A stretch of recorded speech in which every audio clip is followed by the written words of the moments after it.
Welcome to Zee Telugu news. నేను సునీత. ముందుగా G Telugu news ప్రేక్షకులందరికీ అంతర్జాతీయ మహిళా దినోత్సవ శుభాకాంక్షలు. ఈరోజు ఉమెన్స్ డే సందర్భంగా మనము one of the famous entrepreneur, socialist, politician, ఇంకా ప్రత్యేకంగా చెప్పాలంటే మహిళల అభివృద్ధి, వారి యొక్క భద్రత, ఇంకా హిందుత్వ విలువలను మన భారతదేశంలో ప్రతి ఒక్కరికి చాటి చెప్తూ ముందుకు వెళ్తున్న ది మోస్ట్ సక్సెస్ఫుల్ లేడీ, మనం లెజెండరీ లీడర్ మాధవీలత గారితో ఉన్నాం. ఆవిడ ఇన్స్పిరేషన్, చాలా మందికి ఇన్స్పిరేషన్. ఆవిడ లైఫ్ జర్నీ ఎలా ఉంది, ఎలా లీడ్ చేస్తున్నారు, ఒక అమ్మగా ఒక ఇంత రెస్పాన్సిబుల్ వర్క్స్ ఉండి కూడా ఎంత సక్సెస్ఫుల్ లీడర్గా ఈడ ఎలా ముందుకెళ్తున్నారు, ఇవన్నీ విషయాలు ఆవిడతో మాట్లాడి తెలుసుకునే ప్రయత్నం చేద్దాం. మేడం నమస్తే, welcome to Zee Telugu news. నమస్కారం. ముందుగా వెరీ హ్యాపీ ఉమెన్స్ డే. నాకైతే 365 రోజులు ఉమెన్స్ డేనే తల్లి. సో నేను ప్రతిరోజు దాన్ని హ్యాపీ ఉమెన్స్ డే కిందే అంటాను. అసలు మేడం, ఒక సామాన్య మధ్యతరగతి కుటుంబం నుంచి వచ్చిన ఒక సాధారణ అమాయకత్వపు మహిళ ఈరోజు అమిత్ షా, ప్రధాని మోదీతో కూడా క్లాప్స్ కొట్టించుకునే వరకు వచ్చారు. ఇండియన్ బుక్ ఆఫ్ రికార్డ్స్లో కూడా మీ పేరు ఎక్కిందంటే like you are very much inspiration to many ladies. ఏంటి అసలు ఎలా పాసిబుల్ అయ్యింది? అంటే మీరు అన్నారు చూడు తల్లి, ఒక సాధారణమైన మధ్యతరగతి కుటుంబం, అంటే మధ్యతరగతి కూడా కాదు, మధ్యతరగతి కన్నా తక్కువ ఆర్థికంగా ఉన్న కుటుంబం నుంచి వచ్చి అనంటే ఎటువంటి వాతావరణంలోనైనా, ఎటువంటి పరిస్థితులలోనైనా తనంతకు తాను నిలబడగలిగిన వ్యక్తి స్త్రీ. స్త్రీ అయినా చేశారు మీరు ఇది అంటుంటారు. నాకు అది విన్నప్పుడల్లా అంటే ఇది వరకు అయితే కోపం వచ్చేది, ఇప్పుడు అది కోపం రాదు, జాలేస్తూ ఉంటుంది. స్త్రీ అయినా కాదు, స్త్రీ కాబట్టే. పురుషుడైనా నిలబడ్డాడంటే కరెక్ట్, కానీ స్త్రీ అయినా కాదు. ఈ మాట్లాడే విధానాన్ని కూడా మార్చుకోవాల్సిన సమయం వచ్చేసింది. ఎందుకంటే సనాతన హైందవ భూమి మీద, సనాతనం అంటే అర్థం ఏంటంటే చాలామంది కన్ఫ్యూజ్ అవుతారు. ఇది వరకు చాలా చెప్పేదాన్ని, నేను ఇప్పుడు మధ్యలో మానేశాను. I'm not in to media much. ఇది సనాతనం అంటే దేనికైతే తారీఖు లేదో, డేట్ లేనిది అని. దేనికైతే తారీఖు లేదు, ఒక క్యాలెండర్, ఒక డేటు లేకుండా, అంటే అంత పురాతనంగా వస్తున్న ఒక సభ్యత, సంస్కారము, ధర్మము అని అర్థం దానికి. ఇప్పుడు మీరు మిగతా మతాలకు తీసుకుంటే వాటికి ఒక డేట్ ఉంది. మీరు హైందవ ధర్మానికి డేట్ ఎతకలేరు, మీ వల్ల అవ్వదు అది అసలు. ఇప్పుడు దేవాలయాలు ఉంటాయి, స్వయంభూలింగాలు ఉన్నాయి, మాతృశక్తి పీఠాలు ఉన్నాయి, మీరు ఎక్కడికి పడుకు రాగలరు వాటికి డేట్లు చెప్పండి, మీ వల్ల అవ్వదు. అంటే అంత మనిషి ఒక తారీఖును కూడా ఇవ్వలేనటువంటి పురాతనమైన ఈ ధర్మంలో స్త్రీ యాక్చువల్లీ ఈజ్ నాట్ ఇమోషనల్, భావోద్రేకతకు సంబంధించిన వ్యక్తి కాదు స్త్రీ. అంటే స్త్రీ అంటే ఏడవడం, స్త్రీ అంటే భయపడడం, స్త్రీ అంటే చెదగాంతనం, ఇలాంటి మాటలు ఏవైతే స్త్రీకి ఇచ్చారో అది కేవలం బయట విదేశీ దేశాలు, రాజులు, శక్తులు, భారతదేశం ఏదైతే ముందు పోయి అభివృద్ధి చెందుతుంటే, ఈ రోజు గురించి చెప్తలేనమ్మా నేను ఈ మాట. నేను ఇది కనీసం కొన్ని వేల సంవత్సరాల నుంచి, అంటే బయట వేరే దేశాలు వ్యాపారం చేయడానికి ఎప్పుడైతే వాళ్ళ మన దగ్గరికి వచ్చారో, విక్రమాదిత్య కాలంలో మనం మిడిల్ ఈస్ట్ వరకు దండయాత్రలు చేసిపోయిన వాళ్ళం మనం. ఆ రోజు నుంచి కూడా ఇక్కడ స్త్రీ చాలా తెలివైంది. She is logically very high. ఆవిడ అనలిటికల్ స్కిల్స్ చాలా హై. అంటే ఏదైనా ఆ సమయం సందర్భం ప్రకారం నేను ఏడవాలో ఏడవకూడదా, బాధపడాలన్నా బాధపడద్దా. మీకు మాట చెప్తా, ద్రౌపది కాబట్టి వస్త్రాపరణ తర్వాత కూడా ఆ కక్షని ఇలా గుండెలో పెట్టుకొని ఆవిడ ప్రయాణం ముందు తీసుకెళ్ళదా, మొగోడిని అలా బట్టలిపి తీసి ఊడగొట్టింటే కనుక వాడు తీసి చచ్చిపోదు, వాడు మళ్ళీ ఈ జనజీవనంలోకి రాడు, ప్రపంచంలోకి బయటికి రాడు. మళ్ళీ సీతమ్మవారు కాబట్టే అశోకవనంలో అన్ని రోజులు అట్లా కూర్చొని బాధపడి కూడా ధైర్యంగా ఉంది. వస్తాడు రామచంద్రుడు, ఆయన వస్తాడు అనుకుందాం. అంటే ఇంతటి ధైర్యం ఒక స్థితిలో ఎవరున్నారమ్మా మా పక్కన, ఒంటరిగా కూర్చొని ఉంది. కిడ్నాప్డే కదమ్మా అది, లిటరల్లీ కిడ్నాప్ గత్తాలి. కాబట్టి మనం దీన్ని బట్టి అర్థం చేసుకోవాల్సింది ఏంటంటే, భారత భూమి ఏ రోజు కూడా, ఇది పిల్లలందరికీ చెప్తున్నాను, చిన్న పిల్లల దగ్గర నుంచి ముసలివాళ్ళ వరకు, డబ్బు ఉంది, డబ్బు లేదు సంబంధం లేదు. నువ్వు ఇందాక అడిగావు కాబట్టి, ఎలా మీలో ఇంత శక్తి ఉందంటే, నాకు సనాతన ధర్మం ఏ రోజు కూడా నీవు బలహీనురాలు అని నాకు చెప్పలే తల్లి. నువ్వు చేతగాని దానివి నాకు చెప్పలే. డబ్బు నీకు ముఖ్యం, డబ్బు లేకపోతే నువ్వు ఎదగలేవు నాకు చెప్పలేదు. కాబట్టి ఏది ఉన్నా ఏది లేకపోయినా నీ సపోర్టులో నీ ఒక్కదానివే నీకు నువ్వు చాలు. నీవే ఒక ప్రళయము, నీవే ఒక శక్తివి. నిన్ను నువ్వు నమ్ముకుంటే చాలు. నీ శక్తి ఏంటో నువ్వు తెలుసుకో చాలు. జాగ్రత్తగా ఉండు. ముఖ్యమైన విషయం ఏంటంటే అమ్మా, ఇక్కడ నీకు ఇతిహాసాలు పురాణాలు కూడా ఒక చక్కటి విషయం చెప్ప. ఏదో దూకుడుతనం వద్దు. ఎందుకంటే ఆడ మనిషి అంటే శక్తమ్మా, అపారమైన శక్తి. మనకు టకటక కోపం వస్తుంది. ఎందుకు వస్తుందంటే అన్యాయాన్ని భరించలేము. టక్కున ఒక కరెక్ట్ ఏంటది బ్రెయిన్కి స్ట్రైక్ అవుతుంది. మనకి చాలా ఫాస్ట్గా స్ట్రైక్ అవుతుంది ఆడవాళ్ళకి. అందుకే మ్యాథమెటిక్స్లో కూడా ఆడపిల్లల్ని ఊరికే వెనక వేయడం కాదు, నీకు ఇది రాదు అది రాదు అనుకుంటూ ఏదో సాత్వికంగా సాఫ్ట్ వర్క్స్ ఇవ్వాలని చూస్తారు ఆడపిల్లలకి. నో, ఇప్పుడు మీరు ఒక ఫైటర్ పైలట్ ఆడపిల్ల కూర్చొని ఉంటే ఆమె డెసిషన్ మేకింగ్ అద్భుతంగా ఉంటుంది. అంతే మగవాళ్ళు భారత భూమి మీద సున్నితమైన వాళ్ళు అని ప్రూవ్ చేశారు. రామచంద్రుడు ఎలా చూపించారు తల్లి? అవునా? సున్నితంగా, లాలిత్యంగా, అందంగా, మృదువుగా, చెతబడి కాడి కింద కాదు, చాలా మృదువుగా చూపించారు. అంతెందుకు, రామచంద్రుడు అడవులకు వెళ్ళాడమ్మా, ఏడ్చి చచ్చిపోయింది దశరథ మహారాజా. ఆడవాళ్ళ అంటే మన మాతృత్వం అని ఏదైతే ఒక వీక్ యాంగిల్ చూపిస్తున్నామో, వీక్ యాంగిల్ చూపించకూడదు ఆడవాళ్ళ గురించి. అసలు అలాంటి ఆయన తండ్రి ప్రేమ, ఎంత తండ్రి ప్రేమ దశరథుడికి. మగవాడిలో భారత భూమిలో మాతృత్వం ఉంది. ఇది చూసి భయపడ్డారు. వాడు చాలా soft, capable, soft women, highly capable, logical. అందుకే భారత భూమి బంగారు చిలుక, బంగారు పక్షి, గోల్డెన్ బర్డ్ అనే ఒక పేరు ఆర్థిక వ్యవస్థలో ఉత్తీర్ణత అంటే ఒక అద్భుతమైన స్థాయికి వచ్చి 1000 సంవత్సరాల క్రితమే ప్రూవ్ చేసింది.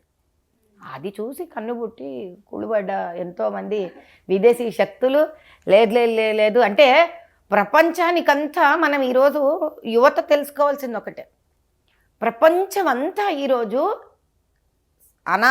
అనాది నుంచి, అనాది అంటే కొన్ని 1000 సంవత్సరాల నుంచి వాళ్ళకి బుద్ధి తెలిసి వాళ్ళు బట్టగట్టుకున్న రోజు నుంచి ఈ రోజు దాకా భారతదేశాన్ని ఎలా నాశనం చెయ్యాలి, భారతదేశంలో స్త్రీని ఎలా పాడు చేయాలి, భారతదేశంలో యువతను ఎలా దారి మరలించాలి, అంటే దారి తప్పించాలి, వీళ్ళ బ్రెయిన్ ఎలా పాడు చేయాలి, వీళ్ళ సైన్స్కి విరుద్ధంగా ఎలా చెప్పాలి అని వాళ్ళ ప్రయోజనాలకు వాళ్ళు, అంటే world's target is only India. ఎప్పటి నుంచో ఇప్పటిదాకా. ఎందుకు? ఇండియాలో శక్తి స్త్రీ. ఎస్, ఎగ్జాక్ట్లీ, చాలా చక్కగా చెప్పారు మేడం. అయితే మేడం ఇంకోటి, అంటే ఇంత ఒక మీకు ఈ డివోషనల్, ఈ హిందుత్వవాదం అనేది మీకు ఎప్పటి నుంచి, ఈ సనాతన ధర్మం గురించి ఎప్పుడు ఇంట్రెస్ట్ ఉందా, లేదా చిన్నప్పటి నుంచి ఇలాగే మీరు ఆ దేవుడి పైన నమ్మకం కానీ ఆ ప్రేమ కానీ అది చిన్నప్పటి నుంచి ఉందా? మా ఇంట్లో నాస్తికత్వం ఎప్పుడూ లేదమ్మా. అలానే ఈరోజు నాకున్నంత తీవ్రస్థాయి పిచ్చి కూడా లేదు. కానీ ఇక్కడ కూడా ఒక అద్భుతమైన పాయింట్, మనం పూర్వజన్మ అనేది మనం నమ్ముతాం. పూర్వజన్మ అనేది నమ్ముతాం ఖచ్చితంగా. అందులో కూడా ఒక పోర్షన్, ఒక పాడు నాకు బహుశా ఒక భక్తి మార్గం అనేది ముందే ఉండవచ్చేమో. ఎందుకంటే పుట్టినప్పటి నుంచే అంత ఇంటెన్స్ థింకింగ్ రావాలి అని అంటే మీరు ఎక్కడో క్యారీ ఫార్వర్డ్ చేయాలిగా. ఏమ్మా, ఎక్కడి నుంచో తెచ్చుకోవాలి. 1 పరివారం కొంత ఇచ్చింది, 2 తాత ముత్తాతలు బహుశా అమ్మ వైపు కానీ నాన్న వైపు వాళ్ళు కానీ ఎవరో చక్కటి భక్తిభావం ఉండాలి వాళ్ళకి. అన్నీ కలబోసుకొని బహుశా నా అదృష్టం అది, నాకు అంత భక్తి రావడం అనేది. ఆ భక్తే నన్ను కాపాడుతూ ఉంది. ఎందుకంటే ఇది మంచి చెడు ఎలా ఆలోచించాలి, ఏది సనాతనం ఎవడన్నా చెప్పేస్తే వినేసేయడమా. ఇప్పుడు మన యోగా ఎత్తుకెళ్ళిపోయారు, మన మెడిటేషన్ ఎత్తుకెళ్ళిపోయారు. చివరికి ఏమవుతుంది, మనం వాడేలా యోగా చేయాలో వింటున్నాం, వాడేలా మెడిటేషన్ చేయాలో చెప్తే మనం వింటున్నాం. అయితే చాలా విచిత్రమైన విషయం ఏంటంటే తల్లి, ఈ సనాతన ధర్మాన్ని ఎవడో విదేశీయుడు మాట్లాడడమో, అంటే బయట దేశం వాడు మాట్లాడడమో, దాన్ని పట్టుకొని చాలామంది యువతులు ఈ కాలం పిల్లలు ఇది పిచ్చి, ఇది చాదస్తం, ఇది పాతకాలం వ్యవహారం, ఇట్లా ఆలోచిస్తవేంది, అట్లా ఆలోచిస్తవేంది, అమ్మని నాయనని ఇళ్లలో అంటే తృణీకరించడం అంటే చాలా ఎక్కువ తెలియదు. అంటే తీసి పక్కన వారేసాడు అంతే, సింపుల్ లాంగ్వేజ్. పిల్లలు వింటుంటే తీసి పక్కన వారేయడం, ఇది చెయ్యకూడదు మనం. ఎందుకు అంటే అసలు హిందూ ధర్మంలో, సనాతనంలో, ఆ వేదాలలో ఎంత సబ్జెక్ట్ ఉందంటే చూడమ్మా. ఈరోజు మనకు సంవత్సరానికి సైన్స్కో టెక్స్ట్ బుక్, మ్యాథ్స్కో ఒక టెక్స్ట్ బుక్, ఒక 6 టెక్స్ట్ బుక్లు పెట్టేసరికి పాస్ అవ్వడానికి నెత్తి నేల అవుతుంది అంటే అయితలేదు పిల్లలకి ఏమ్మా. అట్లాంటిది నువ్వు సనాతన ధర్మం మొత్తం అంతా సబ్జెక్టు నువ్వు నేర్చుకుంటే కానీ నువ్వు బతకలేవు, నువ్వు ఆరోగ్యంగా ఉండలేవు, నువ్వు ధైర్యంగా ఉండలేవు, నువ్వు మనశ్శాంతిగా ఉండలేవు, నువ్వు మంచిగా ఉండలేవు, నీకు మోక్షం రాదు అని ఆ సబ్జెక్టుని పుస్తకాల ఫామ్లో పెట్టి ఉంటే కనుక మనకి మనం చదివి పూర్తి దేవుడు కదా, అందులో ఇంత కొంచెం చదివేసరికి జీవితం ఖతమైపోతుంది. కాబట్టి చాలా తెలివైన వాళ్ళమ్మ మన వాళ్ళు, ఋషులు మునులు చాలా తెలివైన వాళ్ళు. అందుకే వాళ్ళు ఏం చేశారంటే ఇట్లా కాదు బై, లైఫ్ అంటే ఎందుకు బిందాగా ఉండాలి, కొంచెం ఎంజాయ్ చేయాలి లైఫ్. కాబట్టి నువ్వు పొద్దున్న ఈ టైంకి లే, ఈ టైంకి ఇట్లా ఉండు, ఈ టైంకి నువ్వు ఈ నీళ్లు తాగాలి రాగి చెంబులు, ఈ టైంలో నీకు మంచిగా ఫ్రీగా మోషన్ అయిపోతుంది. అక్కడ నుంచి ప్లాన్ చేశారమ్మా. నీ భోజనం ఇట్లా ఉండాలి, నువ్వు అన్నం తినే కంచం చుట్టూరే నీళ్లు పోయాలి. ఇది బ్రాహ్మణులకు సంబంధం లేదమ్మా, ఇది అందరు చేయాల్సిన పని. ఇది ఈ మధ్యలో అనకూడదు కానీ చాలా నాకు ఈ విషయంగా నాకు కూడా చాలా కష్టం అనిపిస్తుంది. నా పిల్లలు నాకు చాలా జ్ఞానోదయం కలిగించారు. ఈ కులం గిలం ఇదంతా కూడా బయట దేశాల స్వార్థానికి తీసుకొచ్చి మనలో పెట్టినరు. అందుకే దశావతారాలలో చూసినా కూడా విష్ణువు ఆయన అందరి దగ్గర జన్మ తీసుకుంటాడమ్మా. ఆయన ఎందుకు? అరే దేవుడు అందరిలో ఉన్నాడు రా. మనకి కుల వృత్తులు ఉన్నాయి కానీ మా జాతులు లేవు మనకి. లేదమ్మా, we don't have caste at all. కుల వృత్తులు. ఇప్పుడు డాక్టర్ కుల, ఇప్పుడు నువ్వు డాక్టర్ తల్లి, నువ్వు నీ పిల్లలు ఆ పిల్లలు 4 ఏళ్ళకి మీకు కుల వృత్తి అయిపోదా? అది ఏమ్మా ఎందుకైతుంది అంటే అమ్మ నుంచి నీ ముత్తమ్మమ్మ అమ్మ ఈరోజు కూతురు ఏమైతే జెనెటికల్గా వచ్చేస్తుందమ్మా. నీకు అదే ఎక్స్పర్టీస్ నీకు తెలియకుండా నీకు జీన్స్లో ఎంబెడెడ్ అయిపోతుంది. నీకు జీన్లో వచ్చేస్తుంది. పోలికలు అంటాం చూడు, వచ్చేస్తాయి, అందులో వచ్చేస్తాయి. దానివల్ల ఏమవుతుందంటే నువ్వు ఏదన్నా సర్జరీ కానీ నువ్వు ఏదన్నా పేషెంట్ని అర్థం చేసుకోవడం కానీ ఈజీగా అర్థం చేసుకుంటావు. అట్లా కుల వృత్తులు పెట్టింది. ఏమైపోతుంది ఆ తర్వాత నువ్వు ఫస్ట్ టైం నువ్వు డాక్టరీ నేర్చుకోవడానికి నీకు 10 ఏళ్ళు పడుతుంది. నీ కూతురికి ఎంత పడుతుంది అనుకున్నావు? ఆ 15 ఏళ్ళ నుంచి ఒక 10 ఏళ్ళకి వస్తుంది. ఆమె కూతురికి 7-8 ఏళ్ళకి. ఇంకా ఆ పిల్లకి అయితే ఫస్ట్ 5 year MBBSలోనే చిన్నప్పటి నుంచి అదే వినడమే, రక్తంలోనే ఉన్నది. ఎట్లుంటుంది? ఎక్స్పర్ట్ డాక్టర్స్ అయిపోతారు. అది మా భారతదేశాలు ఏం చేశారంటే, ఎవరై నీ జీవితకాలమే 100 సంవత్సరాలు ఉంటే ఆ తర్వాత అది కూడా తగ్గిపోతుంది. కాబట్టి నువ్వు కుల వృత్తులలాగా దీన్ని తీసుకుపోయినావంటే నువ్వు నేర్చుకోవడానికి నీ టైం తగ్గిపోతుంది. ఎంత ఆలోచన చూడమ్మా. సో నువ్వు జీవితమంతా నేర్చుకోకుండా నువ్వు పుట్టినప్పటి నుంచి ఆ వాతావరణం ఆ ఇంట్లో చూస్తూ నేర్చుకొని పెరుగుతావు. నీ బ్రెయిన్ షార్ప్ అయిపోతుంది, జెనెటికల్గా నీకు ఇన్ఫర్మేషన్ వచ్చేస్తుంది. అయిపోయి కదా తల్లి. పైగా ఆడవాళ్ళు కూడా సరిసమానంగా మగవాళ్ళకన్నా ఎక్కువ పార్టిసిపేట్ చేసేవాళ్ళు వృత్తులలో. అందుకే వాళ్ళ కడుపులో ఉన్నప్పుడే గర్భ సంస్కారం. దిస్ ఇస్ కాల్డ్ గర్భ సంస్కారం. అంటే ఇప్పుడు చేనేత మగ్గాలు ఉన్నాయి తల్లి, మగ్గంలో ఆడవాళ్ళు కూడా సరిసమానంగా మగ్గాలు, ఇంకా మగవాళ్ళ కన్నా బాగా చేసేవాళ్ళు మగ్గాలు. అవన్నీ రెడీ చేసి ఏర్పాటు చేసి కలర్ డిస్కషన్స్ మగవాళ్ళతో చేసేటోళ్ళు ఆడవాళ్ళే. నీకు అన్నీ వస్తావు, కమ్మరి కుమ్మరి. ఈవెన్ నీకు వేద విద్య చెప్పేటప్పుడు కూడా భర్త వేదం చదువుతుంటే వీళ్ళ చెవులకు వెళ్ళిపోతూనే ఉంటుంది వేద విద్య. రాజులు క్షత్రియులు ఆడవాళ్ళు సరిసమానంగా అన్ని యుద్ధ విద్యలు వచ్చి వాళ్ళకి. సో కడుపులో బిడ్డ ఉండంగానే వాళ్ళు ఆ యుద్ధ విద్యలు చేసేవాళ్ళు. చెస్ ఎంత బాగా ఆడేవాళ్ళు తెలుసు ఆడవాళ్ళు.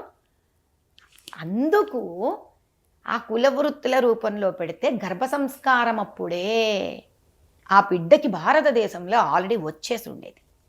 అంటే నీ లైఫ్లో నువ్వు నేర్చుకోవడానికి ఎక్కువ టైం స్పెండ్ చేయకుండా అమ్మ కడుపులో బొజ్జలో ఉన్నప్పుడు నేర్చుకుంటూ బయటకు వచ్చేస్తుంది. ఇట్లా జీవన విధానంలోనే సనాతన ధర్మాన్ని సెట్ చేసి, అరే నువ్వు ఇంత చదువుకోకరా, నీ టైం అయిపోతుంది లైఫ్లో, ఎంజాయ్ బిందాస్, కుల వృత్తులని ఏర్పాటు చేసి. ఏమన్నా మనం చాలా మెత్తోళ్ళమమ్మ, భారతీయులము మెత్త మనుషులం, మంచోళ్ళము. ఇంతమందిలో కూడా 5,000 ఒక్కలాగా ఉండవని. ఇప్పుడు ఇంత పెద్ద భారతంలో ఒక కౌరవులు ఉన్నారు కదా, మా పిడికి మంది వెధవలు చెడ్డవాళ్ళు ఉన్నారు కదా. అట్లా వీళ్ళందరి వల్ల ఏమైందంటే మనము మన దేశమే అమ్ముడు పోయే పరిస్థితికి తెచ్చుకున్నాం. కానీ ఈరోజు యువకులకు యువతులకు ఇద్దరికి అంటే యంగ్స్టర్స్కి నేను బతిమలాడేది ఒకటే, అయినా మనము వేలెత్తి చూపించడానికి ఇంత కూడా అవకాశం లేనిది సనాతన ధర్మం. అంటే మాకు బాధ వేస్తుంది. మేము ఎట్లయిపోయినా బ్రాండ్ అంబాసిడర్స్ లాగా సనాతన ధర్మం మంచిదిరా మంచిదిరా మంచిదిరా అని పబ్లిసిటీ ఇచ్చుకోవాల్సి వస్తుంది. ఎట్లుందంటే మన అమ్మ మంచిదిరా అని చెప్పుకొని దౌర్భాగ్య స్థితికి రావాల్సి వచ్చింది. ఒక ఉమెన్స్ డే ఏంది తల్లి, 365 రోజులు ఇంట్లో అమ్మలు ఎంత గడుస్తుందా? మగపిల్లలకి నేను అంటున్నా, అక్క చెల్లెళ్ళని ఇంటికి వచ్చి ఇంట్లో కనిపించకపోతే వాళ్ళు ఎక్కువ ఇటు షివర్ అవుతుంటారు. అరే ఎందుకు రాలి ఈరోజు ఎందుకు రాలి? ఆ అమ్మని అడుగుతారు, నాన్నని అడుగుతారు. అన్న ఉంటే చిందులు విందురు చేస్తాడు. ఇంట్లో అమ్మలు అంటారు ఉండరా, వస్తుంది, ఏడబోతుంది అని. తండ్రి ఎక్కువ టెన్షన్ పడతాడు పిల్లలు ఇంటికి రాకపోతే. నిజం చెప్తున్నాను. తల్లి లాజికల్గా ఆలోచిస్తే ఏమైంది, కాలేజ్ పోయినారా, షీ వెయిట్స్. ఆమె తండ్రి కన్నా ఎక్కువసేపు వెయిట్ చేస్తుంది. యాక్చువల్లీ ఇది ట్రూ. ఈ భారతదేశంలో స్త్రీలు పురుషులను తిట్టుకోవడము, పురుషుడు స్త్రీని కొట్టడము, ఇది మన సంస్కారం కాదు తల్లి. ఈరోజు ఉమెన్స్ డే అని మనం పేరు పెట్టుకొని మాట్లాడే పరిస్థితికి దిగినాం. కానీ ప్రతిరోజు స్త్రీ గురించి మాట్లాడుకొని ఆమె గొప్పతనాన్ని చాటి చెప్పే దేశం ఇది. పురుషుడు ఇక్కడ ఒప్పుకున్నాడమ్మా, ఈమె లేదని నేను బతకలేను, డిక్లేర్ చేసేసుకున్నాడు ఆయన. ఏంటంటే ఎస్ అదే మళ్ళీ చెప్తే ఎన్నిసార్లు అడిగినా ఒకటే, పాడింది పాటరా పాచపాళ్ళ దాసరా అని వాడాల్సి వస్తుంది ఒకటే. ఈ బయట విదేశీయ శక్తుల వల్ల మన స్త్రీకి దిష్టి తగిలిందమ్మా. ఆ దిష్టి తగలడంకి ఏమైపోయిందంటే ఆమెను కాపాడుకునే మార్గంలో మగవాడికి చేతగాలే. ఎందుకంటే ఆమెతో కలిసి బతకడం తెలుసు, ఆమె సలహా ఇస్తే బతకడం తెలుసు, ఆమె చెయ్యి పట్టుకొని బతకడం తెలుసు. కానీ ఆమెను ఇంట్లో దాచేస్తే ఎట్లా బతకాలో తెలియకపోయామ్మ. పాపం ఈ భూమి మీద మగ మనిషికి పురుషుడికి తెలియకపోయా. 1500 2000 సంవత్సరాలు ఆమెను అట్లా లోపల పెట్టేసి ఈడన్నీ కష్టపడి ఈడు పని చేసుకొని ఈడ ఆలోచించుకొని ఈడే డబ్బులు సంపాదించేసరికి మెంటలేకపోయింది, పిచ్చోడైపోయాడు మగవాడు. ఇక్కడ మనిషి భూమి మీద భారతదేశంలో హ్యాపీగా ఉన్న మగవాడికి అన్నీ తనే హ్యాండిల్ చేసేసరికి ఏమైపోయాడు, సాడిస్ట్ అయిపోయినాడు. I'm telling you frankly, psychological state తల్లి అది. సాడిస్ట్ అయిపోయినాడు. ఇప్పుడు సాడిస్ట్ అయిపోయినాక మళ్ళీ మనమే స్త్రీలమే వాళ్ళని రిటర్న్ తెచ్చుకోవాలి అంటున్నాను. We have to bring them back. Madam ఇంకొకటి, అసలు ఉమెన్స్ డే సందర్భంగానే కాదు, నార్మల్గా మిమ్మల్ని ఎప్పుడు చూసినా కూడా ఆ కట్టు, ఆ బొట్టు, ఆ భారతీయ సంస్కృతి సాంప్రదాయం దగ్గర ఎంత తెలుగుదనం ఉట్టిపడేటట్టు చక్కగా కనిపిస్తారు. అంటే ఏంటి అంటే ఇప్పుడు రాజకీయాల్లోకి కూడా మీరు వచ్చారు కాబట్టి, అంటే ఈ ఒక 2-3 సంవత్సరాల నుంచి మీరు బాగా ఫేమస్ అయ్యారు, ప్రజల్లో పబ్లిక్లో కనిపిస్తున్నారు కాబట్టి ఒక డౌట్, ముందు నుంచే మీరు ఈ కట్టు బొట్టు ఈ సాంప్రదాయం ఇది అలాగే ఉండేదా, లేదంటే ఇప్పుడు స్టార్ట్ చేశారా? మంచి ప్రశ్న తల్లి. ఇది నేను మళ్ళీ కూడా చెప్పాల్సిందే ప్రజలకి. నేను పెళ్ళి అయ్యేంత వరకు ఇట్లే ఉన్నా, ఎందుకంటే నాకు చాలా ఇష్టం. ఇది ఒక్కడికి సంబంధించింది కాదు, ఇది వేసుకుంటే నేను ఏందో అదొక నిండుతనం ఫీల్ అవుతా, నేను ఎనర్జైజ్ ఫీల్ అవుతా. చాలా ఆశ నేను చీర కట్టుకుంటే ధైర్యంగా ఫీల్ అవుతా. మరి మిగతా పిల్లలు అంటారు చీర కట్టుకుంటే ఎట్లా పరిగెత్తుతాం, ఎట్లా నేను రన్నింగ్ బస్సులు ఎక్కేదాన్ని చీర కట్టుకొని. అంటే ఇంట్లో ఉన్నప్పుడు ఇలా నైటీలు అలాంటివి ఉంటాయి. నువ్వు నమ్మవు, ఎంత మంచి ప్రశ్న నిజంగా నన్ను ఎవరు అడగరు. నువ్వు నమ్మవు, నేను పెళ్ళయ్యే రోజు వరకు, పెళ్ళంత తోడేసుకోలే కానీ పెళ్ళయ్యే రోజు వరకు నేను లంగావణిలో పడుకునేదాన్ని. నేను నైటీలు ఎప్పుడూ వేసుకోలేదు, నా లైఫ్లో నేను నైటీలు వేసుకోలేదు. నాకు చాలా ఇష్టం లంగావణి అంటే. నాకు ఎంత ఇష్టం అంటే నేను ఈ రోజుకి బాధపడతాను, అయ్యో ముసలి వయసు వచ్చేసింది నాకు, నేను ఇంకా లంగావణిలు వేసుకోగలిగింటే ఎంత బాగుండనంటే. ఆ లంగావణి వేసుకోగానే దేవుడు నన్ను స్త్రీగా పుట్టించి నాకు ఎంత పెద్ద వరం ఇచ్చాడు అని నేను పొంగిపోయేదాన్ని. ఒక్కసారి కూడా, ఎందుకంటే కంఫర్ట్ చూస్తారు ఈ మధ్య లేడీస్ అందరూ, ఇంటికి వెళ్ళినా నైటీ వేసేసుకుంటారు వెళ్ళగానే, అసలు ఎప్పుడు కూడా చీర అమ్మో బాబోయ్ వెయిట్ బరువు అని ఫీల్ అవుతుంటారు. ఇంకో మాట చెప్పనా తల్లి, ఒక ఆడపిల్ల లంగావణీలు వేసుకొని పెళ్ళి కాకముందు ఎప్పుడైతే ఇంట్లో కూడా తిరుగుతుందో, నీకెప్పుడు మహాలక్ష్మి తిరుగుతూ ఉంటుందమ్మా. లక్ష్మికి నైటీ వేయవుగా,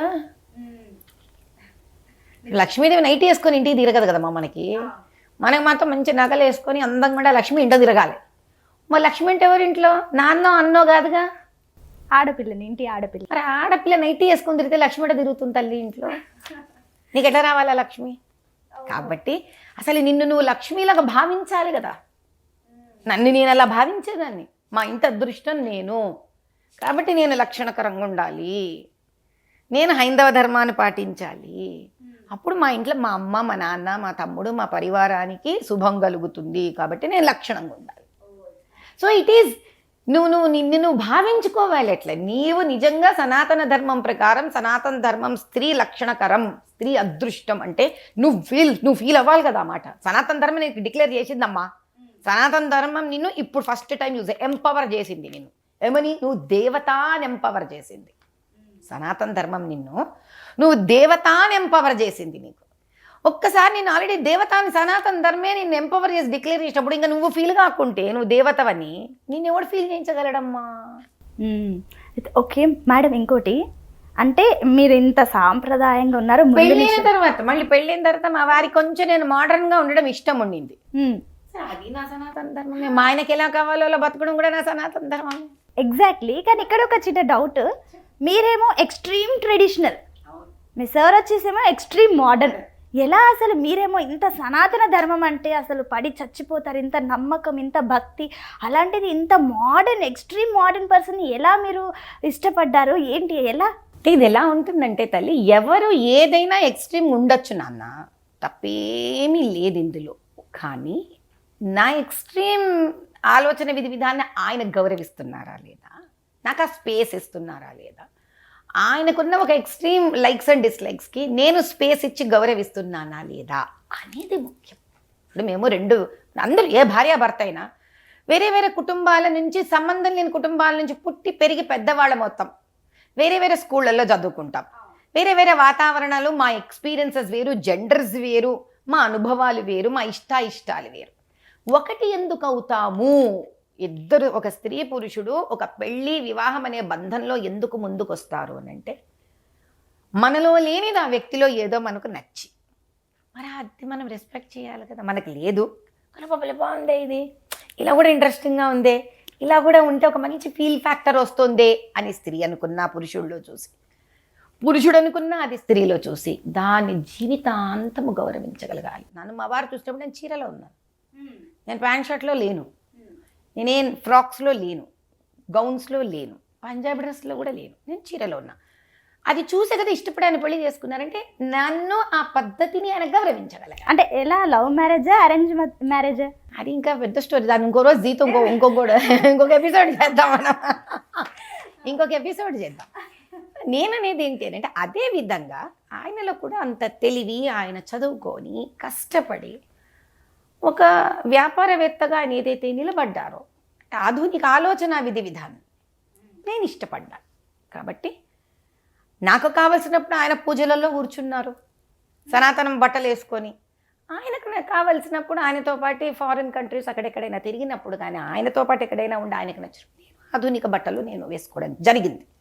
ఇదేం దాచడానికి ఏమీ లేదు. ఎందుకంటే నా ధర్మమే ఆయనకు నచ్చినట్టు బతకడం, నా ధర్మమే ఆయనకు నచ్చినట్టు బతకడం. అది కూడా సనాతన ధర్మంలో పార్టే. ఏ రోజు మా వారికి నచ్చినది, ఇష్టం లేదు అన్నది బట్టలు వేసుకోవడం కానీ చేయడం కానీ నేను చేయలేదు. ఇన్నేళ్ల తర్వాత ఇప్పుడు అది ఒక మా పర్సనల్గా ఒక లైఫ్. ఆ రోజు కూడా పబ్లిక్గా వచ్చినప్పుడు ఎప్పుడూ కూడా నేను పద్ధతిగానే సనాతనంగానే తయారై బయటకు వచ్చాను. కానీ ఇప్పుడు ఎప్పుడైతే నేను బాహ్య ప్రపంచానికి, బయట ప్రపంచానికి పూర్తిగా వస్తానో నాకు మారల్ రెస్పాన్సిబిలిటీ ఉంటుంది. నేనేం చేస్తున్నాను, నేనేం కన్వే చేస్తున్నాను అనేది ముఖ్యం. నేను మనసు రీత్యా ఇదే ఆయనకు కూడా అనిపించింది. నా I'm a grown up women. ఆయనకు కూడా లేదు, ఎంత ఎదిగినా భర్తకు నచ్చినట్టుగానే అందులోని ఆనందం ఉంటుంది తల్లి.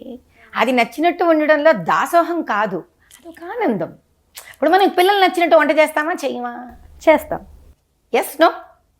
అది లొంగిపోవడమా? కాదు, వాళ్ళని ప్రేమించడం, వాళ్ళని అర్థం చేసుకోవడం. నిజంగా చాలా చక్కగా, అంటే ఒక లెజెండరీ పర్సనాలిటీ మీరు. అంటే మిమ్మల్ని చూస్తుంటే ఈవెన్ ఓల్డ్ సిటీ లాంటి దాన్ని గడగడలాడించారు మీరు. అలాంటి ఒక లేడీ మీరు, అంటే భర్త దగ్గర ఏమైనా తగ్గుతారా, ఏమైనా డామినేషన్ చూపిస్తారా ఇప్పుడు అని అనుకునేవాళ్ళు. ఎందుకంటే చాలామంది మీరు చెప్తుంటే నేను కూడా ఇంత లెజెండరీ క్యారెక్టర్ ఎలా ఉంటుంది, డామినేటింగ్గా ఉంటారేమో అని అనుకున్నా. కానీ ఇప్పుడు మహిషాసుడిని చంపినంత మాత్రాన అమ్మవారి శివుడిని వ్యతిరేకించిందో, శివుడిని తూపోనిందో అని దాని అర్థం కాదు కదా తల్లి. అది సనాతన ధర్మం. కానీ లేడీస్ డిఫరెంట్గా ఉన్నారు. ఇప్పుడు బయట జాబ్ చేసి మేము ఎక్కువ, మాకు ఇది అది అని హస్బెండ్స్ని తొక్కేస్తున్నారు. వాళ్ళకి లేదమ్మా, లేదు. యాక్చువల్ అదే చెప్తున్నాను. భారతదేశంలో భారత స్త్రీ అలా తొక్కాలని కోరుకునే వ్యక్తి కాదు. ఆవిడిని తొక్కేటట్టు చేసే ఇంటర్నెట్లు, యూట్యూబులు, ఇన్స్టాగ్రామ్లు ఇవమ్మా సమస్య. అసలు తొక్కాలని అనుకోదు. భారతదేశంలో ఆడమనిషికి అంత టెన్షన్ కూడా వద్దబ్బా. నిజంగా ఈ రోజుకి నువ్వు ఉన్నావు తల్లి, నీకు పెళ్ళయింది కదా, నేను చెప్తున్నా, మీ వారు కనుక వచ్చి ఈరోజు ఉమెన్స్ డేకి సర్ప్రైజ్గా నీకు ఒక చిన్న హెయిర్ క్లిప్పో నీకు నచ్చిన ఒక చిన్న వస్తువు ఖరీదు కూడా ఉండక్కర్లేదు, అది గుర్తు పెట్టుకొని నీకు ఇయడం కావాలి, నీకు అంతే. ఏమ్మా ఏమొద్దు, అసలు వెంటనే నువ్వు బిర్యానీ 2 గంటలు చాకరీ చేసి వంట అంతా చేసి ఇచ్చి పెట్టేస్తాను అట్లా. You will make is next 10 days very happy. అంటే స్త్రీకి కావాల్సింది ఏంటి అని అంటే భారతదేశం, అందుకే అమ్మవారిని అర్చన ప్రియే అంటారు. అంటే ఆమెను పొగుడుతా ఉండాల, అర్చన చేయాలి అమ్మవారికి. చూడు అదేంటున్నా సనాతన ధర్మం నన్ను 1,00,000 సార్లు అడిగినా ఇదే అంటాను. అమ్మవారిని పొగుడుతూ ఉండాల. ఆమె లక్ష్మీదేవి కానీ సరస్వతీదేవి కానీ ఏమిస్తారంటే డబ్బులు ఇస్తారు, ఐశ్వర్యం ఇస్తారు, విద్య ఇస్తారు, సపోర్ట్ ఇస్తారు, సెక్యూరిటీ. అమ్మవారే సెక్యూరిటీ ఏమ్మా, భద్రకాళి సెక్యూరిటీ. కాబట్టి మగవాడు చేయాల్సింది ఏం లేదు, తెలివైన వాడైతే. సనాతన ధర్మం ఏం నేర్పించిందో మగపిల్లలందరూ మగవాళ్ళందరూ ఇది చూస్తున్న వాళ్ళు మీరు ఒక్కటే తెలుసుకోండి, ఏం చేయొద్దు. మీ భార్యలని విమర్శించొద్దు. అంటే ఏంటి, క్రిటిసైజ్ చేయకండి. అది బాలే ఇది బాలే అనద్దు. మీకు ఏమన్నా ఆవిడ చేసిన దాంట్లో సలహా ఇవ్వాలనుకోండి, ఎందుకంటే మగవాళ్ళు చాలా శాంతంగా తెలివిగా సలహాలు ఇవ్వాలనుకో, అది ఆ తల్లి ఇక్కడొక్కసారి ఆలోచించు అనండి చాలు. అసలు అంత ప్రేమగా చెప్పిన దానికి అసలు మీకు కావాల్సినట్టు చేసి పెట్టేదే స్త్రీ కదా. చాలా చక్కగా చెప్పారు. వెరీ సింపుల్ నాన్న, వెరీ సింపుల్. అందుకే పరమేశ్వరుడు నాలో సగభాగం నువ్వు అన్నాడు ఆమెని. ఎందుకంటే నీ సగం లేకపోతే నేను చేయలేను. శివ అంటే శివ అంటే గుడి, అంటే ఇకారం అంటే శక్తి. ఆ శక్తి నాకు లేకపోతే నీ నుంచి నేను శవంలా ఉండిపోతాను అని భార్యతో చెప్పేసుకున్నాడు ఆయన. అంతకన్నా గొప్పవాళ్ళ మా తల్లి మనం. శివుడే డిక్లేర్ చేసేసుకున్నాడు.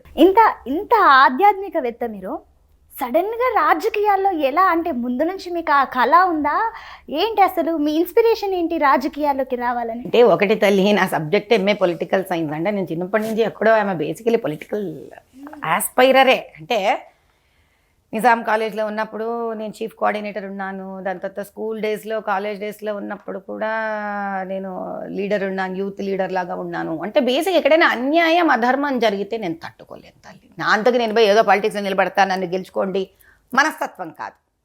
ఎందుకంటే ఎవడు పడతాడు పోయి ఆ పాలిటిక్స్లలో, ఎవడు పోయి అయ్యా నాకు టికెట్టి బాబు నేను పైరవీలు చేసుకుంటూ ఆ డబ్బులు ఇచ్చుకుంటూ నా మనస్తత్వం అది కాదు తల్లి. నేను చచ్చిన నన్ను తీసుకెళ్ళి నువ్వు తగలబెట్టినా సరే ఆ తగలబెట్టిన బూడిద కూడా ఇదే మాట చెప్తున్నాను. ఈరోజు నేను ఓపెన్గా ప్రేక్షకులతో చెప్తున్నాను, నేను పైరవీలు చెయ్యలేను, నేను చుట్టూరా ఎవరి చుట్టూరా తిరగలేను, నేను డబ్బులు ఇవ్వలేను, నేను డబ్బులు తీసుకోలేను.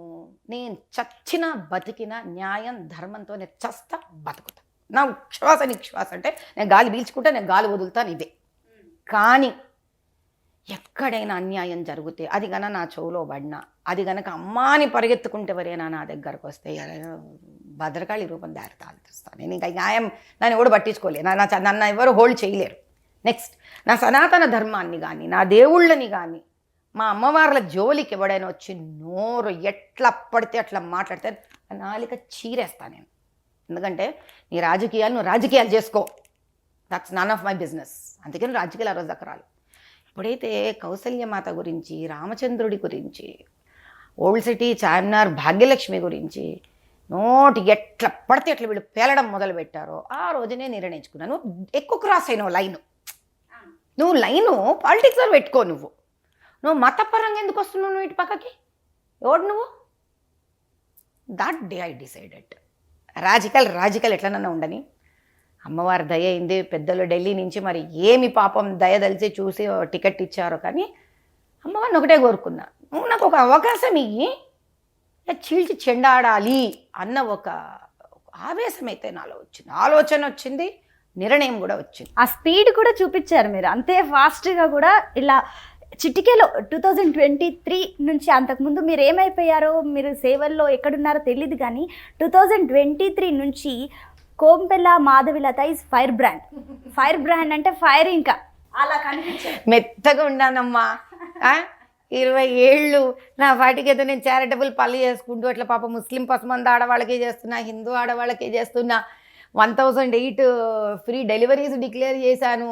ఆ చిన్నపిల్లలకి ఆడపిల్లలకి చదువు విద్య వైద్యం పాపం మారున్నారు అవి రించి హాస్పిటల్స్ పెట్టాను. నేను ఎప్పుడు ఎవరన్నా తీసుకెళ్ళి ఏదో వీళ్ళకి చేయాలండి వాళ్ళకి చేయాలంటే నో అన్న మాటే లేదు. ఎందుకు రేపు ఉమెన్స్ డేకి కూడా చాలా పెద్దది డిక్లేర్ చేయబోతున్నాను. ఇప్పుడు ఎందుకు రేపే డిక్లేర్ చేస్తాను, అది శుభముహూర్తం కింద. ఆడవాళ్ళకి ఎస్పెషలీ వైట్ కార్డ్ ఆడవాళ్ళ కోసం ఒక చాలా పెద్ద అనౌన్స్మెంట్ విరించి హాస్పిటల్స్తో కలిసి చేయబోతున్నాను నేను. మేము ఎప్పుడు భార్యాభర్తలుగా మేము ఎప్పుడూ ఇంతే, చిన్న పిల్లలకి పుట్టిన పిల్లలకి ఎంతోమందికి మాకు చాతనైన సేవ మేము చేసాం. అయితే మేము చేసిన సేవ ఏ రోజు బయటికి చెప్పుకోలేదు, మేము పబ్లిసిటీ ఇవ్వలేదు. కానీ ఈ 2 ఏళ్లుగా నేను అర్థం చేసుకుంది ఏంటి అంటే, మనం పెద్ద మంచి పనులు చేసినప్పుడు అది కనుక బయట ప్రజలకు తెలియకపోతే మనం ఎవరో తెలియదు ప్రజలకి. అది కూడా కాలమే నేర్పించిందమ్మా. అది కూడా నా అంతకు నేను చేయలే. ఈ రాజకీయాలను వచ్చేసరికి పాపం జర్నలిస్ట్ ప్రపంచం నన్ను చాలా సహకరించింది. ఒకప్పుడు మేము కష్టపడినా కూడా మేమెవరో తెలిసిన తర్వాత నేను ఈరోజు జీ సభాముఖంగా అందరు జర్నలిస్ట్ వాళ్ళందరికీ, స్త్రీలకు పురుషులకు అందరు జర్నలిస్ట్కి నేను చేతులెత్తి ఈరోజు సభాముఖంగా నమస్కరిస్తున్నాను. ఎందుకనంటే మీరు కనుక లేకపోయి ఉంటే నిజము ఎప్పుడు నేనెవరో ఈ ప్రపంచానికి తెలిసేది కాదు. కాబట్టి నేను ఏమి సాధించినా కూడా 3 వర్గాలు: 1 టికెట్ ఇచ్చిన మహానుభావులు, 2 నా పరివారం నన్ను చెయ్యనిచ్చినందుకు, 3 జర్నలిస్ట్. Hats off. మీరు చేస్తున్న మీ ఆలోచనలు, మీ విధానాలు నచ్చే అందరూ కూడా మీ వెనుకుంటారు, మేము కూడా ఉంటాం ఖచ్చితంగా. అయితే భవిష్యత్తులో కోంపెల మాధవిలత, ఎందుకంటే మీరు టికెట్ వచ్చిన తర్వాత ఎంత ఫాస్ట్గా మీరు ముందుకెళ్ళారంటే అతి తక్కువ టైంలో అది పాసిబుల్ కాదు. చాలామంది మనం రాజకీయ నాయకులను చూసాము, ఎంత కొన్ని సంవత్సరాలు కష్టపడ్డా కూడా ప్రజలకు అంత ఫాస్ట్గా వెళ్ళరు. బట్ మీరు మీకు వచ్చిన అతి తక్కువ టైంలో ఎంత ఫాస్ట్గా వెళ్ళారంటే, మీరు ఓల్డ్ సిటీని అంత షేక్ చేశారు. అంత గట్టి పోటీ ఇంతవరకు ఎవరు ఇవ్వలేదు. అలాంటిది మీరు ఇచ్చారంటే ఇట్స్ నిజంగా చాలా పెద్ద విషయం. అయితే భవిష్యత్తులో కోంపెల మాధవిలత సీఎం కాబోతున్నారు. అబ్బో, ఎందుకంటే గతంలో మీరు నేషనల్ మీడియా ఛానల్స్ లో ఒకసారి ఇష్టం లేదా? నిప్పురవ్వ అలా రెగ్గొట్టదిలేస్తున్నారు మీరు. జర్నలిస్ట్ అనిపించుకున్నావు తల్లి, గాడ్ బ్లెస్ యూ. కానీ చూడమ్మా, నేను ఒకటే మాట చెప్తాను. 49వ సంవత్సరంలో నా వయసు ఉన్నప్పుడు నాకు టికెట్ వచ్చింది. పుట్టి బుద్ధరికి ఏ రోజు నాకు ఒకరోజు టికెట్ వస్తుందని నాకు తెలియదు. నేను టికెట్ కోసం 49 ఏళ్ళు బతకలేదమ్మా. రేపు మనందరంలో ఎవరు ఏమి అవుతారు అనేది అంతే మనకి ఈరోజు తెలియదు. నేనేమవుతాను నాకు తెలియదు. ఎందుకంటే కనీసం ఇంకొక ఎలక్షన్లో నేను నిలబడాలంటే కూడా, ఆ టికెట్ రావాలంటే కూడా అది నా చేతుల్లో లేని పని. ఏమ్మా, ఈరోజు నాకు ఎమ్మెల్యే రేపు టికెట్ రావాలనో, ఒక ఎంపీ టికెట్ రావాలనో, అది వస్తుందనో నేను ఈరోజు ఎవరికి చెప్పలేను. టికెట్టే చెప్పలేను తల్లి, నాకు వస్తుందో రాదో. మీరు సీఎం వరకు వెళ్ళారు. కానీ ఒకటి కోరుకుంటాను, ఎప్పటికైనా ఈ తెలంగాణని ఒక మంచి చేతులలో, ఒక మంచి సర్కార్ అంటే, ఒక మంచి పార్టీ అంటే, నా ఉద్దేశంలో మాకు మోదీ గారి కన్నా మంచి పార్టీ బీజేపీ, మోదీ గారి కన్నా చక్కటి వ్యక్తి బీజేపీ కన్నా మంచి పార్టీ మాకు లేదు. కాబట్టి మోదీ గారి ఆధ్వర్యంలో, అటు అమిత్ షా గారి సహాయ సహకారాలతో బీజేపీ పార్టీలో ఒక చక్కటి వ్యక్తి చీఫ్ మినిస్టర్ అవ్వాలి. ఆ చీఫ్ మినిస్టర్ ఆధ్వర్యంలో తెలంగాణ ఇప్పటికన్నా కష్టాల నుంచి బయటపడాలి. ఇక్కడ వ్యాపారవేత్తలు కష్టపడకూడదు, ఇంకా నలిగిపోతున్నారమ్మా. బిజినెస్ మెన్ చాలా నలిగిపోతున్నారు. బీదవాళ్ళుగానే మిగిలిపోతున్నారు. కడుపు దించుకుంటే కాళ్ళ మీద పడుతుంది. ఎస్టీ ఎస్సీలు వాళ్ళు ఎక్కడున్నారు అక్కడే ఉండిపోయినారు. తాండలుగానే ఉండిపోయినాయి. ఆదివాసీలుగానే ఉండిపోయినారు. యువకులు విపరీతంగా ఫ్రస్ట్రేటెడ్గా ఉన్నారు. మనకి పబ్బులు వచ్చినంత వేగంగా గవర్నమెంట్ స్కూల్ అభివృద్ధి జరగట్లేదు తల్లి. అది నన్ను ఎంతో, అసలు ఇలాంటివి నేను కూర్చొని ఆలోచిస్తే కూడా ఇంత పులిగా నేను సింహంలా పోరాడాను అంటావు కదా, ఆ వ్యక్తిని ఎంత మెత్తగా అయిపోతానంటే, నేను ఏం చెయ్యగలగచ్చు, నేను ఏం చెయ్యాలో నాకు ఒక్కొక్కసారి అర్థం కాదు. ఎందుకంటే నా దగ్గర ఉన్న నాకేం పవర్ లేదు. ఎంత ఉన్నా ఒక శక్తి, ధైర్యము నాకున్న ఒక చిన్న దాంట్లో చెయ్యాలి. నాకేమో రాత్రి మార్చేద్దామా అన్నంత కసి ఉన్న వ్యక్తిని. కానీ ఒకటే కోరుకుంటాను, ఎప్పుడు కూడా చిన్న పిల్లలు తల్లి, ఆడపిల్లలు కానీ మగపిల్లలు కానీ, చిన్న పిల్లలకి భవిష్యత్తు ఇవ్వలేకపోతే ఈ జీవితం వృధా అమ్మ, వేస్ట్. ఇది బతుకొకటే చచ్చొకటే, అసలు ఈ కాయానికి ఒక అర్థమే లేదు. వాళ్ళకి నేను ఈ రోజన్నా న్యాయం ఇవ్వగలిగితే ఈ జన్మకి అది చాలు తల్లి. వాడు ఒక చక్కటి విద్య, బుద్ధి, సంస్కారం చిన్న పిల్లలకి కష్టపడకుండా, డబ్బుతో సంబంధం లేకుండా ఒక సనాతన ధర్మం వాళ్ళకి ఇచ్చి ఈ భారతదేశం వాళ్ళకి అప్పచెప్పగలిగిన దాంట్లో ఆ పనిలో నేను ఒక్క పిడికిలి పని చేయగలిగితే, ఇక కులము, మతాలు, హిందూ, ముస్లిమ్స్ ఏంటమ్మా ఎంత అసహ్యంగా ఉంది అది కొట్లాటలు. ఎవడికి పడితే వాడు అంతే. నా జీవితం నేను నేను నేను నేను నేను నేను ఎంత నేనమ్మా, తగలబడి చావనా నేనులో. ఏమిటా నేను చచ్చేటప్పుడు నేను ఒక్కదాన్ని నా పాడి ఎవడమో ఎత్తుతాడు, ఓ నలుగురు కావాలా? నన్ను గన్నాక ఆ బిడ్డను నన్ను ఎత్తుకునేటప్పుడు ఇంకో 2 చేతులు కావాలా? ఎక్కడమ్మా మనం ఎవరైనా ఒక్కడికెక్కడ ఎవరితో బతుకుతున్నాం? నేనేంటమ్మా?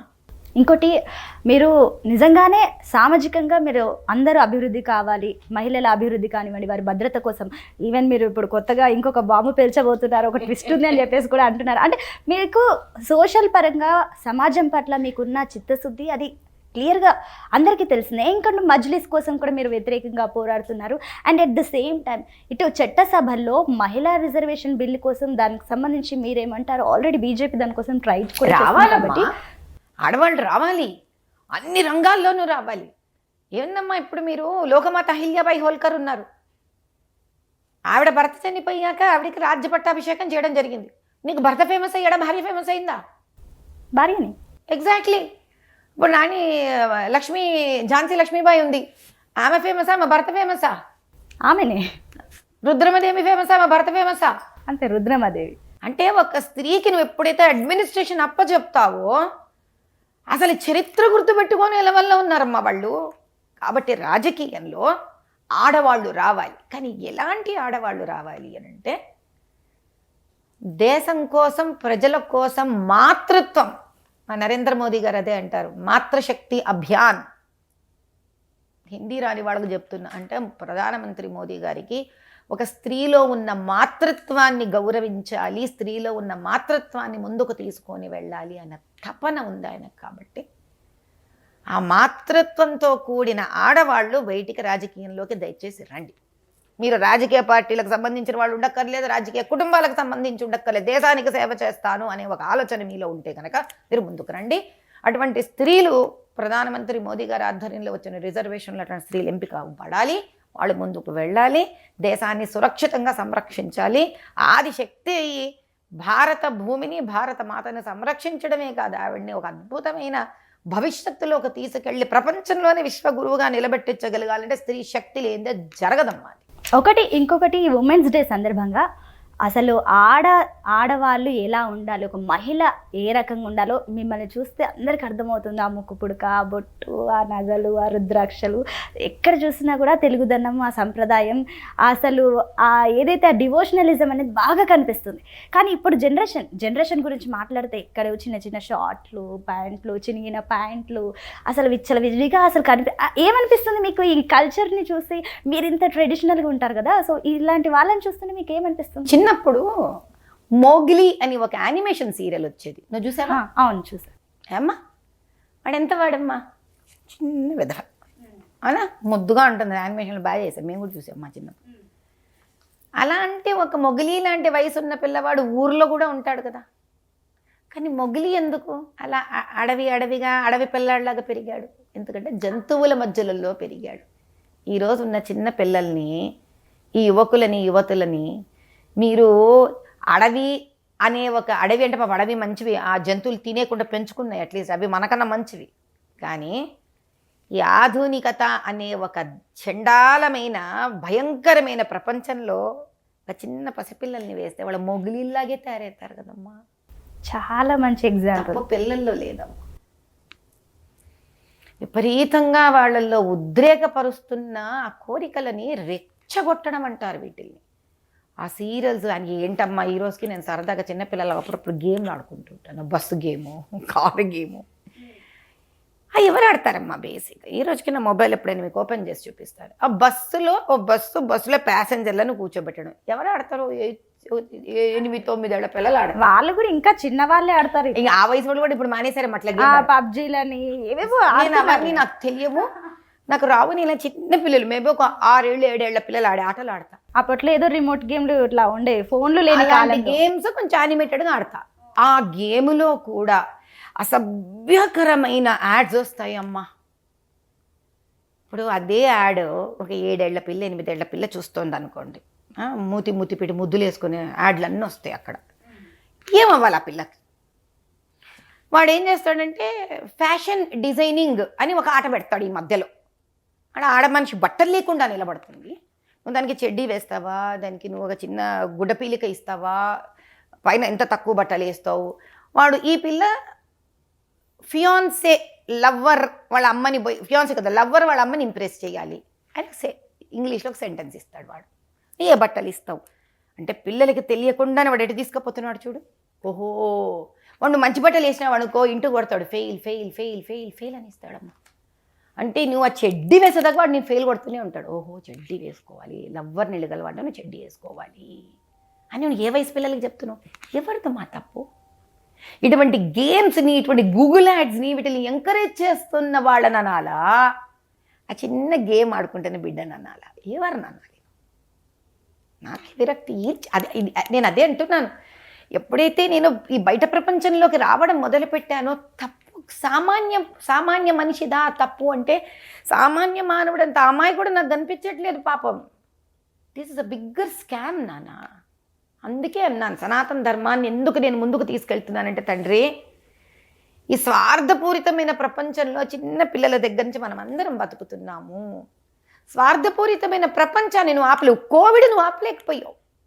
నువ్వు ఎట్లా కాపాడుకున్నావు కోవిడ్ నుంచి? నువ్వు హెల్దీగా ఉండి నువ్వు కాపాడుకోగలిగావు. నువ్వు షేక్ హ్యాండ్ ఇవ్వకుండా దూరంగా ఉండి కాపాడుకోగలిగావు.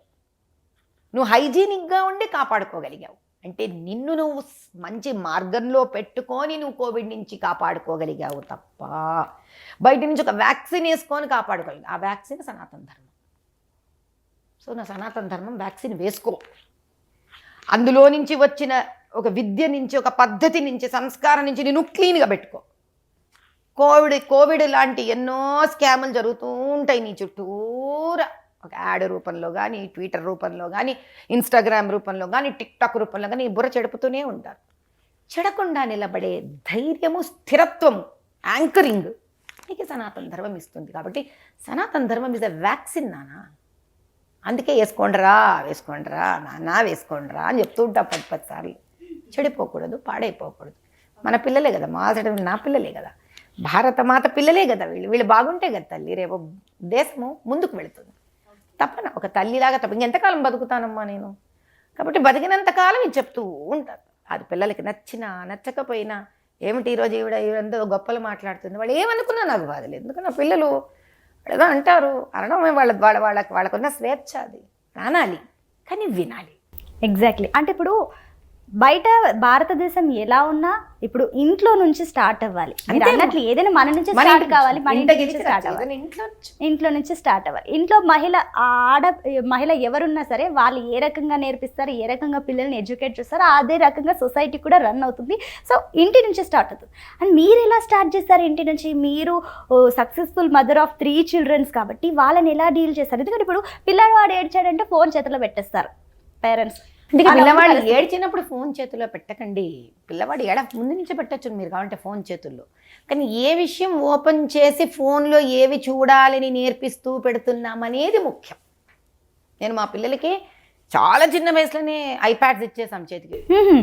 గూగుల్ సెర్చ్ చేయండి, టెక్నాలజీని సెర్చ్ చేయండి.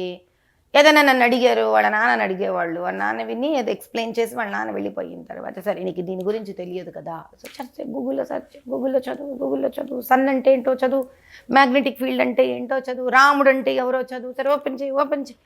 ఇలా వెబ్ని, సైన్స్ని క్యూరియాసిటీ పెంచడానికి వాడుకోవాలి అనే ఒక డైరెక్షన్ కూడా మనం ఇవ్వాలి. ఇప్పుడు నది ప్రవహిస్తుంది, దాన్ని నువ్వు డ్యామ్ కట్టుకోవాలి. పంట పొలాలకు వాడాలి, ప్రజలకు నీళ్ళకు వాడాలి. సైన్స్ అనేది ఒక నదీ ప్రవాహం. దానికి తల్లిదండ్రులు డ్యామ్ కట్టి ఆ డ్యామ్ నుంచి నువ్వు ఎలా వాడుకోవాలనేది చిన్నప్పటి నుంచి అలవాటు చేస్తే కనుక పైకి వాళ్ళ పక్కన పేరెంటల్ గైడెన్స్. పిల్లలు ఎప్పుడు మొబైల్ వాడుతుంటే మన పక్కన కూర్చోవాలి, ఒక కన్నేసి ఉంచాలి ఇలా వాళ్ళని. ఆ పక్కన క్రీగంట అంటే వాళ్ళు చూసి చూడడం దొంగ చూపుతో చూస్తూ ఉండాలి. ఎక్కడ తేడా వచ్చిందనుకో నాన్న ఒకసారి నా గ్లాస్ మంచినీళ్ళు తెచ్చి పోని ఫోన్ తీసుకోవాలి, తీసేసేయాలి ఇక్కడి నుంచి. ఆ తర్వాత నెమ్మదిగా వాళ్ళకి ఇది వద్దు నాన్న, పిచ్చిది నాన్న, ఇది బాగలేదు, ఏముండదు నాన్న, ఇదంతా చేసే అంత పిచ్చి పనులు అవుతాయి, మనం మంచిది చేద్దాం. So you should encourage towards good. బెదిరించకూడదు, బూచాడు గీచాడు బాత్రూంలో ఇరికిస్తాం, ఇవన్నీ చేయకూడదు. సో చాలా ఉన్నాయిలే తల్లి. ఎలాగో నేను ఇంకొకటి కూడా ఒక వర్క్షాప్ స్టార్ట్ చేస్తున్నాను. ఓకే. గర్భ సంస్కారం మీద విరించి హాస్పిటల్స్తో కలిసి ఒక 1 day వర్క్షాప్ నేను మొదలుపెట్టాను. I have decided now I will talk speaking to people. ప్రజలతో మాట్లాడడం మొదలు పెడతాను. ఇదే రాజకీయం నా దృష్టిలో. ప్రజలతో మాట్లాడాలి, ప్రజల్ని ఒక మార్గం నాకు తెలిసినంత, నేను మహానుభావురాలిని కాదు, నేనేమన్నా వాళ్ళకి ఇవ్వగలుగుతాను, నా వల్ల వాళ్ళు తెలుసుకుంటారు అని అంటే నా లోపముద్ర చారిటబుల్ ట్రస్ట్ సైట్ చూడండి, నా ఇన్స్టాగ్రామ్ కూడా చూడండి. అతి తొందరలోనే ఒక 10 రోజులలోనే ఒక సాయంత్రం పూట కడుపుతో ఉన్న స్త్రీలకు, సో వాళ్ళతో పాటు భర్త రావచ్చు, తల్లి రావచ్చు, అత్తగారు రావచ్చు, కడుపుతో లేని వాళ్ళు రావచ్చు, కడుపుతో ఉండాలనుకున్న వాళ్ళు రావచ్చు, గర్భ సంస్కారం మీద నేను ఒక 2 to 3 hours వర్క్షాప్ చేస్తున్నాను. దాని తర్వాత ఫాలోడ్ బై డిన్నర్. ఎండాకాలం పొద్దున్న రాలేరు ఆడవాళ్ళు, పాప కడుపుతుంటే ఆకళ్ళు వేస్తాయి కాబట్టి నాకు ఆ బెంగ కూడా ఉంటుంది. సాయంత్రం పూట నేను చేస్తాను, అప్పుడు మీకు కూడా నేను ఒక ఆహ్వానం ఇస్తాను. తప్పకుండా 1 day వర్క్షాప్ చేస్తున్నాను. ఓకే మేడం, ఇంకొకటి అంటే మీరు ఇంత ఒక లెజెండరీ పర్సనాలిటీ, మీ ఇన్స్పిరేషన్ ఎవరు? ఇప్పుడు మీరు అందరికీ ఇన్స్పిరేషన్ అయ్యారు, కానీ మీ ఇన్స్పిరేషన్ ఎవరు? భగవంతుడు ఎందుకు ఇన్స్పిరేషన్ అవ్వకూడదు? నాకు భగవంతుడే ఇన్స్పిరేషన్. పార్వతీ పరమేశ్వర్లే నా ఇన్స్పిరేషన్. అంత శక్తి ఉండి కూడా ఆవిడ అపర పతివ్రత. ఎలా? ఎందుకు ఆవిడ మంగళగౌరిగా ఎందుకు ఆరాధించబడుతుంది? ఇలా నన్ను నేను క్వశ్చన్ చేసుకునేదాన్ని. అంత లక్ష్మి, అందరికీ లక్ష్మీ కటాక్షం ఇచ్చి ఏ భాగ్యమైన లక్ష్మి అనే లక్ష్మి భర్త కాళ్ళు ఎందుకు ఒత్తుతుంది? తగ్గిపోయిందా? ఎందుకు ఒత్తుతుంది? అంత లక్ష్మి గుండెల మీద కాలేసి కూడా తన్ని వెళ్ళిపోయిందే మహావిష్ణువుని. మనం అంటాం అలా అనుకుంటా, ఆవిడ మన గుండెల మీద తనడం కాదు, మన భృగు మహర్షి తన్నినప్పుడు ఆమె కోపం వచ్చి వెళ్ళిపోతే ఆమె వెనక మహావిష్ణువు పరిగెత్తుకుంటూ వెళ్ళిపోతాడు ఒళ్ళు తెలియకుండా. పాపం ఆయన ప్రేమ ఏమిటి? ఆ తంతే ఆవిడ ఎందుకు వినలేదు? ఆయన బతిమలాడుతుందే ఎందుకు వినలేదు? ఆ మాత్రం అలగచ్చు కదా భార్య కూడా. అప్పుడు ఆవిడ హక్కు ఏంటి? అలాంటి జీవితాంతం కాళ్ళు ఒత్తుతున్న ఆవిడ ఔదార్యం ఏంటి? అంతటి భాగ్యాన్ని ఇచ్చే మహాలక్ష్మి నీ విష్ణువు ప్రేమిస్తున్న స్థానం ఏమిటి? పరమేశ్వరుడు ఎవరు? ఎప్పుడు ఏ చక్కటి బట్టలు వేసుకోకుండా చర్మాంబరధారి అయ్యి బూడిద వేసుకుని ఆయన పక్కన ఎప్పుడు అందంగా అలంకరించుకున్న అమ్మవారికి ఆయన మీద ప్రేమ ఏమిటి? ఆయన ఎప్పుడు ఆమె నామస్మరణే చేస్తూ ఆమె పేరుని జపించి ఆయన గొప్పతనం ఏమిటి? ఇంతకన్నా ఇన్స్పిరేషన్ ఏం కావాలమ్మా? ఇప్పుడు ఫైనల్గా ఉమెన్స్ డే సందర్భంగా మన జీ తెలుగు ప్రేక్షకులకు మీరు ఏం చెప్తారు? ఒకటే చెప్తానమ్మా, స్త్రీలు ఏ వయసు వాళ్ళైనా మిమ్మల్ని మించిన పరాశక్తి, మిమ్మల్ని మించిన ఒక ఆయుధమే లేదు. కానీ ఒక అద్భుతమైన చాకు ఖడ్గాన్నైనా నువ్వు దాని లోపల దాని కేసు లోపల పెట్టవలసిందే. అలా స్త్రీ కూడా సనాతన ధర్మము అనేది ఒక కేస్, అంటే దాన్ని సంరక్షించే ఒక సబ్జెక్ట్, అది ఒక ధర్మం, అది తెలుసుకోండి. ఎందుకు స్త్రీని సంస్కారవంతంగా అందంగా ఇలా తయారవ్వమని చెప్పారంటే ఇది ఒక శక్తి, ఇది ఒక ఖడ్గం, 2 పక్కలా పదునున్న ఖడ్గం స్త్రీ. ఇలా ఆవిడని ఎప్పుడైతే అందంగా ఈ రకంగా సాంప్రదాయంగా ఆవిడికి ఉండడం మనం నేర్పిస్తామో, అది యుద్ధానికి మాత్రమే తల నరకడానికి ఆవిడికి ఎప్పుడు బయటికి తీయాలో తన శక్తిని తెలుస్తుంది. అంటే ఆ శాంతము, ఆ ఔదార్యము, ఆ గొప్పతనము ఆవిడికి వస్తుంది. మీరు అన్ని సబ్జెక్ట్స్ చదవగలరు. You are very good at mathematics, you are very good at car driving, you are very good at piloting. మీకు రాని పని లేదు, మీరు చెయ్యలేని పని లేదు. ఈ ఆత్మవిశ్వాసం పెట్టుకోండి. అలా అని ఏది కూడా అతిగా ధైర్యం చెయ్యదు. ఈ అతి ధైర్యం ఆడకి కష్టమే, మగకి కష్టమే. సో అతి ధైర్యంలో ఆడ మగ వ్యత్యాసం లేదు. కానీ స్త్రీ శాంతపడితేనే సాధించగలదు. ఆవేశంతో ఎవ్వరి మీది సాధించలేదు. సో మిమ్మల్ని మీ మీద పూర్తి నమ్మకం పెట్టుకోండి. ఎందుకంటే ఇప్పుడు చూడండి, నరేంద్ర మోదీ గారి తల్లి కూడా ఆవిడ ఎంత మహానుభావురాలు, హీరాబెన్ మోదీ గారు. ఆవిడ ఒక టీ షాప్ నుంచి ప్రధానమంత్రి అయ్యేంత వరకు ఒక కొడుకు కోసం ఒక మంచే కోరుకుందా? ఒక చక్కటి ఉద్దేశాలు, వ్యక్తిత్వమే ఇచ్చిందా? ఎంత గొప్ప విషయం చెప్పండి, అది ఎంత గొప్ప విషయం. కాబట్టి ఆ తల్లి అంటే ఎంత శక్తిరా అంటే అలాంటి మహానుభావులను చూసినప్పుడు ఛత్రపతి శివాజీ మహారాజ్ తల్లి ఉంది జిజాబాయి. ఎవరు ఛత్రపతి శివాజీ మహారాజ్? ఆవిడ లేకుండా. ఎవరు మోదీ గారు? హీరాబెన్ మోదీ గారు లేకుండా. ఓపెన్గా అడుగుతున్నా నేను. కాబట్టి అందుకే మోదీ గారు మాతృశక్తి అభియాన్ ఈ ఉమెన్స్ డే రోజు మిమ్మల్ని అందరినీ ఒకటే కోరుకుంటా తల్లి, స్త్రీలని పురుషులని, ఒక్క స్త్రీ కన్నా బయట ఒక్క స్త్రీ కన్నా ఒక యాపిల్ పండు, ఒక జామ పండు, అమ్మా నువ్వెవరో ఆవిడ తెలియకలే ఒక బస్ స్టాప్లోనో ఊడుస్తుంటేనో మనమందరము మన జీవితంలో రేపు March 8th రోజు నా మీద అభిమానం ఉన్నవాళ్ళు మీకు ఎంత ఖర్చు అవుతా? 5 రూపాయల నువ్వు పండు కొంటే 10 రూపాయలో నాకు తెలియదు. అంటే నేను వెళ్ళి ఇప్పుడు పండు ఒక్క సింగిల్గా కొనలేదు నేను. మీ స్తోమత ఎంత ఉంటుంది? జీవితంలో ఎక్కడొకటి ఎంతో డబ్బు పారేసుకొని ఉంటాం. ఇంట్లో ఆడవాళ్ళు కదా, ఇంట్లో ఆడవాళ్ళకి కాళ్ళకు నమస్కారం చేయండి. ఆ రోజు చేతైతే మీ అమ్మకి ఆ ఒక్కరోజు కాళ్ళకు నమస్కారం చేయండి. విదేశీయుడు మొదలుపెట్టిన దానికి హైందవ ధర్మాన్ని ఆడి చేద్దాం. March 8 రోజు ఆడపిల్లలు మగపిల్లలు మీరందరూ తల్లికి ఆ తర్వాత తండ్రికి చాతైతే ఒక్కరోజు మీరు కాళ్ళకు నమస్కారం చేయండి. మీరు నలుగురు ఉంటే కుటుంబంలో మీ నలుగురు పోని కలిసి విడివిడిగా మీకు శక్తి స్తోమత లేకపోతే ఒక్క పండు మీ ఇల్లు దాటి మీ పక్కింట్లోనో ఎదురింట్లోనో రోడ్డు మీద ఊడుస్తున్న వాళ్ళకో భిక్షాటన చేస్తున్న ఆడ మనిషికో మీ ఆఫీస్లోనో ఒక్క పండు ఇవ్వండి. పూలొద్దు, పండు ఇవ్వండి. ఎందుకంటే ఆవిడ తింటుంది, కడుపుకు వెళుతుంది. ఆవిడని అభిమానిస్తూ ఆవిడలోని మాతృత్వాన్ని అభిమానిస్తూ మోదీ గారు అంత కోరుకుంటున్నారు కాబట్టి స్త్రీని గౌరవించండి గారు. ఆ ఒక్కరోజు ఈచ్ వన్ ఆఫ్ అస్ చేద్దాం. Very nice ma'am, thank you so much. Me valuable time మా కోసం కేటాయించి అండ్ ఎన్నో చక్కటి విషయాలు, మీ ఇన్స్పిరేషన్, మీ ఆదర్శాలు ఇవన్నీ కూడా మాకు చక్కగా వివరించినందుకు thank you. At the same time మీరు ఇంకా ముందుకు వెళ్ళాలి, మీరు ఏవైతే అనుకుంటున్నారో కొత్తగా ఇంకా ఏవైతే పబ్లిక్లోకి వెళ్ళి సామాజిక సేవ చేస్తున్నారో కూడా ఇలాగే కంటిన్యూ కావాలి. మీరు ఇలాగే పబ్లిక్లో మా సమాజంలో ఇలాగే ఇన్స్పిరేషనల్గా ఉండాలని కూడా మనస్ఫూర్తిగా కోరుకుంటున్నాం. చాలా సంతోషం. Thank you. సో చూస్తారు కదా, ఇది ఇవాల్టి women's day special programme. Updates కొనసాగుతాయి, చూస్తూనే ఉండండి జీ తెలుగు న్యూస్.